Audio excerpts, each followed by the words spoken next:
Time for a comfy Q&A.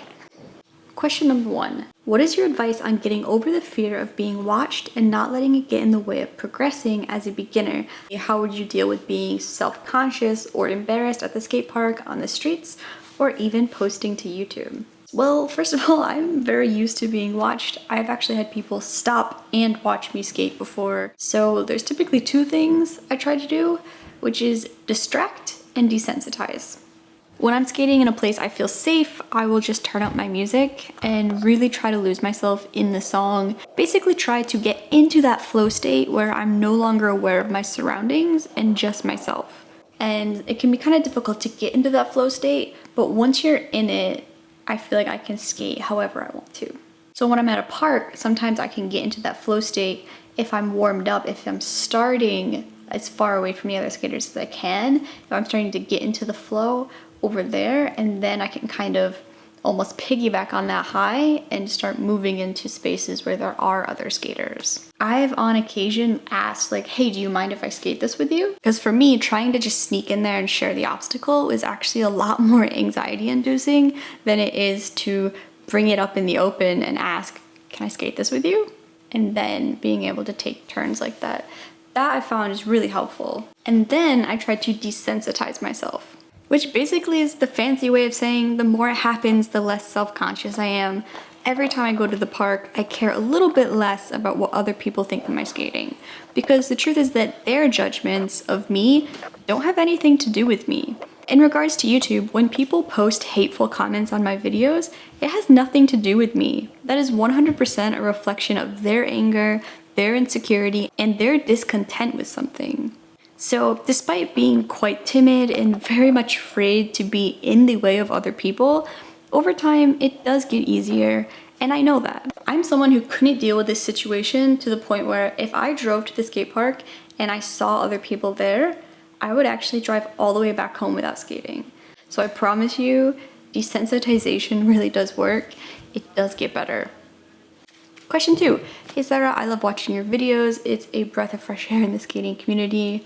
Which very thank you. I wanted to know how you overcome your fear of falling. For me, the best way to combat fear in skateboarding is building up confidence, building up some competence, and also trying to set myself up for success. All the padding I want or need is definitely the first and easiest part. I am much more confident on my skateboard when I'm using a helmet and shin guards. There's taking all the terrible time that I need to build up confidence, whether it's just jumping on my deck in the grass or spending a whole session rolling back and forth across the skate park, or taking the annoying steps that you have to set yourself up for good falling, which links us to the next question. I'd like to know more about how to protect yourself while skating, not pads, etc., but falling and losing balance. What are the best ways to fall, basically without hurting yourself? Thank you and hope you're recovering. I am. Knowing how to fall and setting yourself up so that you can have these kind of safe falls, I think is really important and very doable. Now, we often hear things like, make sure you're absorbing the impact, make sure you're rolling, don't land on straight arms. There's lots of tips on how to fall well, but I think the 2 most important things that we often don't talk about are the importance of strength and flexibility. Bodies twist and fall in weird ways, but if you have even just a little strength and flexibility, it will go a very long way in helping you protect yourself. When I fall like this, I can absorb a lot of impact just with my legs. And when I fall forward, I can absorb a lot of impact with my arms because I can do a few push-ups. I'm flexible enough to tuck and roll when I fall. I can pull my feet up and off the board when it slips out because I have some strength in my hip flexors and my core. And that's one of the reasons that I really love and support and always recommend that people do lots and lots and lots of hippie jumps. Onto the board, off of the board, around the board, any way they can. That and tic-tacs, monster walks, endovers, these skills while you're falling will help you either catch your balance or just get off of the board. If your feet stay on the board while you fall, it's just kind of game over. Next question. Hi Sarah, I hope your ankle heals quickly. Thank you for posting your videos. Thank you. I'm an older man who skated in the 80s and only returned to skating the last couple of years. If you skate higher transitions, I'd love to hear your advice on how to continue my progression. I don't really skate transition. I am a scaredy cat and I've never had transition I felt comfortable to learn on around me. But I always do two things for sure. I try to master the same skill on lower stuff, which you're already doing. It's practicing the same trick on the lower transition. But then to add to that, I just try to get comfortable on the bigger obstacles. I used to skate large transition and I would just kind of do fake tricks on it. I would do a tail stall in the middle of it, or I'd try to do an axle stall in the middle of it. Those types of things where I'm skating the transition. But if I can get brave enough to do the other things, then eventually I'll kind of desensitize myself to how scary that obstacle is, and I'll start to feel more comfortable on it to be able to try other things as well. Something that's scary but doable, at least that's how I would do it. Next question. Sarah, take all the time that you need. I'm wondering what you have enjoyed most about being a skateboard content creator other than the benefits of skating itself. That's a surprisingly tough question because it's hard to explain how much I get out of the channel for myself. Truly, it's even just making videos has been incredibly rewarding. I've learned an entirely new skill set that I kind of always wanted but never felt like I could do because I loved videos as a kid, never wanted to be in front of a camera. You couldn't even convince me to take a photo with you. And somehow I ended up here. I still don't really know what I'm doing, but I get to experiment with that and try to make the videos better every so often. And that's just the smaller part of what I've gotten from YouTube. You can't get around that the best part of the YouTube channel is the people. As cliche as it is, like, you just can't avoid it. You know, I feel like somehow I was able to sneak into this group of really cool, amazing, talented skaters and really find a community here. And I feel very blessed to be a part of it and to be here with you and the people who support the channel and who have engaged with the community here. I think that's my fridge. It's ruining the moment. I think it's a very special thing. I'm so distracted. I can't articulate it, you know? So next question. I hope you get better soon.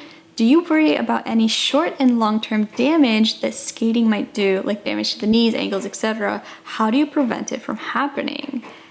That is such a good question.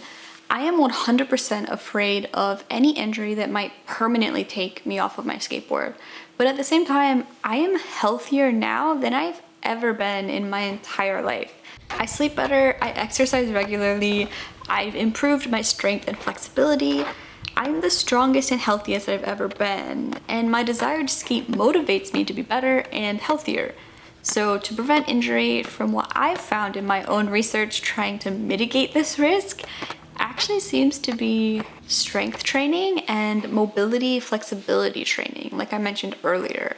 It seems that strength and flexibility are really the two keys to like joint longevity, or injury risk mitigation. Basically, strength and flexibility is going to do a lot to reduce my risk of injury and protect my joints long term. And just skating within my ability and taking time off when I need to is how I try to mitigate my risk of injury. Pushing myself to progress without pushing myself into injury, that's kind of the balance that I strive for. Next question.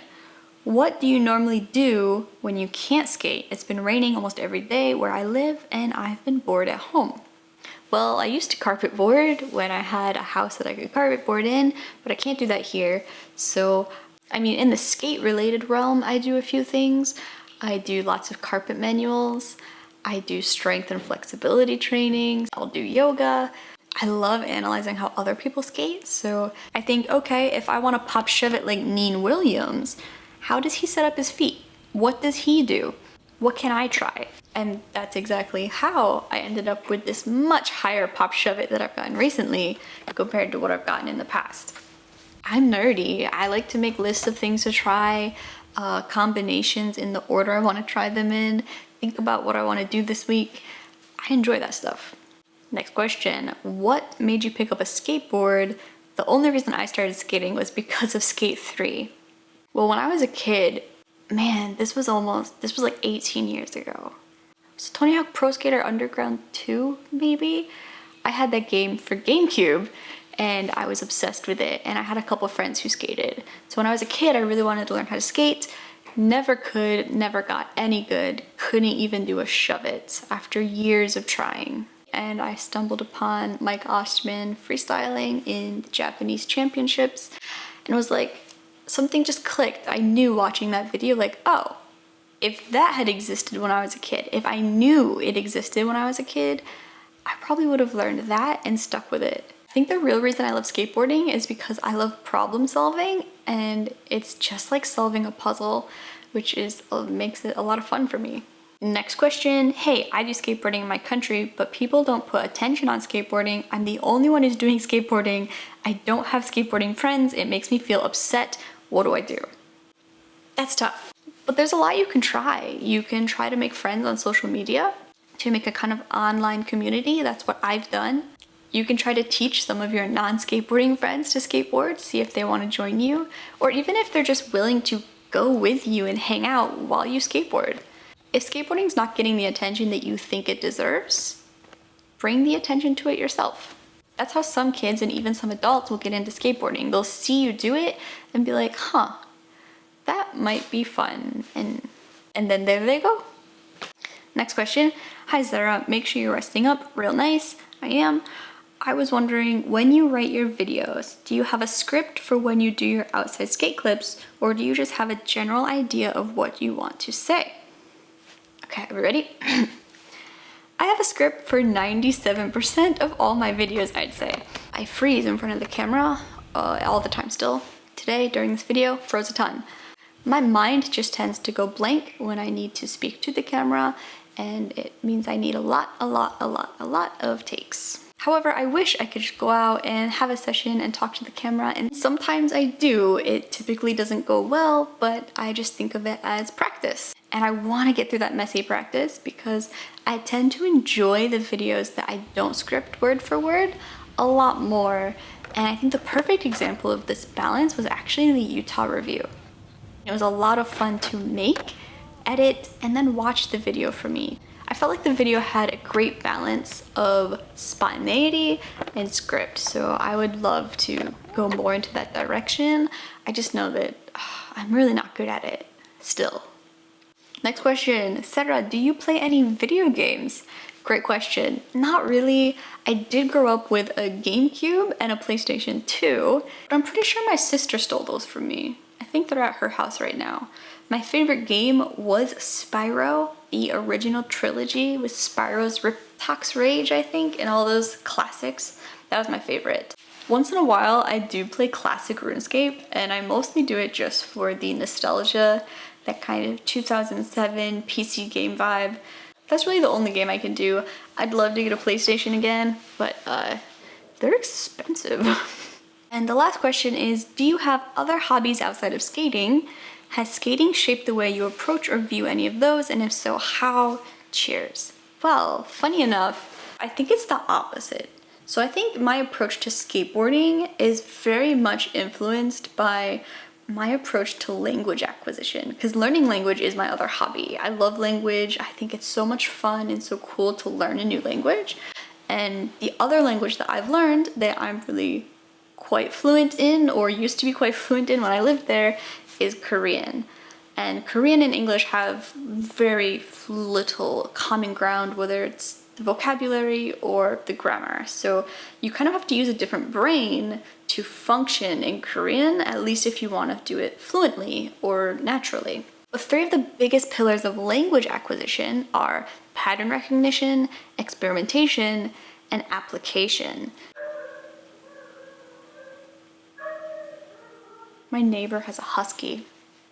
So you start to look for a pattern. When it comes to language, you're looking for what words are used where. When do they use this word? When do they use that one? When do they use this grammar point?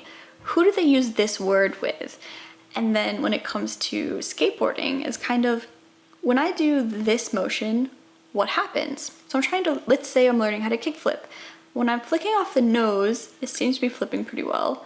When I flick down by the bolts, it seems to be rocketing, right? That I picked up on that pattern.